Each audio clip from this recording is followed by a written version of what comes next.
ಹೇಳಿದ್ವಿ ನಾವು, ಹೆಸರು ನನ್ನ ಬೆಳಕಿಗೆ ಬರುವಂಥದ್ದು ಬೇಡ, ಸಾಹಿತ್ಯ ಉಳಿಲಿ, ಸಾಹಿತ್ಯ ಬೆಳೀಲಿ, ಸಾಹಿತಿಗಳು ಹುಟ್ಕೊಳ್ಳಿ, ಸಮಾಜದ ಕೋರೆ ಕೋರೆ ಅಂಕು ಡೊಂಕುಗಳು ನೇರ ಆಗಲಿ ಅಂತ ಅಂದರು.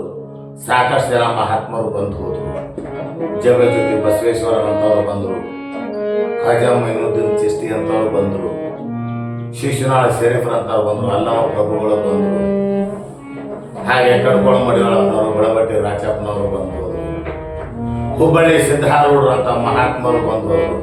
ಎಷ್ಟೋ ಜನ ಬಂದರು, ಮಹಾತ್ಮರು ಸಾಕಷ್ಟು ಜನ ಬಂದರು. ಯಾರು ನಮ್ಮ ಅಂಕು ಡೊಂಕುಗಳನ್ನ ತಿದ್ದುಕೊಂಡಿಲ್ಲ. ಈ ಭೂಮಿ ಇರೋವರೆಗೂ ನಾವು ತಿದ್ದುಕೊಳ್ಳಲ್ಲ ಕೂಡ. ಇದು ತಿದ್ದುಕೊಳ್ಳೋಕೆ ಸಾಧ್ಯತೆ ಇರದೇ ಇರತಕ್ಕಂಥದ್ದು. ಕಾಲಜ್ಞಾನವನ್ನು ಬರೆದು ಹೋಗಿರ್ತಕ್ಕಂಥ ವೀರ ಬ್ರಹ್ಮೇಂದ್ರ ಸ್ವಾಮಿಗಳು, ಕಾಲಜ್ಞಾನವನ್ನೇ ಸಾರಿರ್ತಕ್ಕಂಥ ಕಡ್ಕೋಳ ಕೊಡೇಕಲ್ಲ ಬಸವಣ್ಣಪ್ಪನವರು, ಕೈವಾರ ತಾತಯ್ಯನಂತವರು, ಗದ್ದನಕೆರೆ ಮಳೆಯಪ್ಪಜ್ಜನಂತವರು, ಬೆಂಕಿ ಬಬಲಾದಿ ಅಂತವರು, ಬಡಬಟ್ಟಿ ರಾಚಪ್ಪನಂತವರು ಬಂದರು. ಯಾರಿಂದಲೂ ಸಮಾಜವನ್ನು ತಿದ್ದಕ್ಕೆ ಆಗಿಲ್ಲ. ಬಟ್ ತಿದ್ದುಕೋಬೇಕು ಅಂತ ನಾವು ಹೇಳಿವಿ. ಮುಂದಿನ ಪೀಳಿಗೆಗೂ ತಿದ್ದುಕೋರಿ ಅಂತ ಹೇಳ್ತೀವಿ. ತಿದ್ದುಕೊಳ್ರಿ ಅಂತ ಹೇಳೋದು ಇಂಪಾರ್ಟೆಂಟ್ ಅಲ್ಲ. ಮೊದಲು ನಾವು ನಮ್ಮದನ್ನು ತಿದ್ದುಕೊಳ್ಳೋಣ, ನಮ್ಮನ್ನು ನಾವು ಸರಿಪಡಿಸ್ಕೊಳ್ಳೋಣ. ಸರಿ ಆಗಲಿ ಅಂತ ಹೇಳೋದಕ್ಕಿಂತ ಹೆಚ್ಚಿಗೆ ಸರಿ ಆಗಲಿ ಅಂತ ಹೇಳೋದೈತಲ್ಲ, ಅದು ಬಹಳ ದೊಡ್ಡದು. ಅದನ್ನೇ ನಮ್ಮ ಗುರುಗಳು ಸಾವಾರ ಮಾಡ್ಯಾರ. ಅವರ 2 ಹಾಡುಗಳನ್ನು ಕೇಳ್ಕೊಂಡು ಬರೋಣ. ಎಲ್ಲಿದೆ ಒಳ್ಳೆ ಕಾಲ, ಎಲ್ಲಿದೆ ಒಳ್ಳೆ ಕಾಲ, ಎಲ್ಲಿದೆ ಒಳ್ಳೆ ಕಾಲ, ಎಲ್ಲಿದೆ ಒಳ್ಳೆ ಕಾಲ.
ಜೊತೆನಲ್ಲಿ ಬರ್ರಿ ಅಂದ್ರೆ ಅವ್ರು ಬರಾಕ ತಯಾರಿರ್ಲಿಲ್ಲ.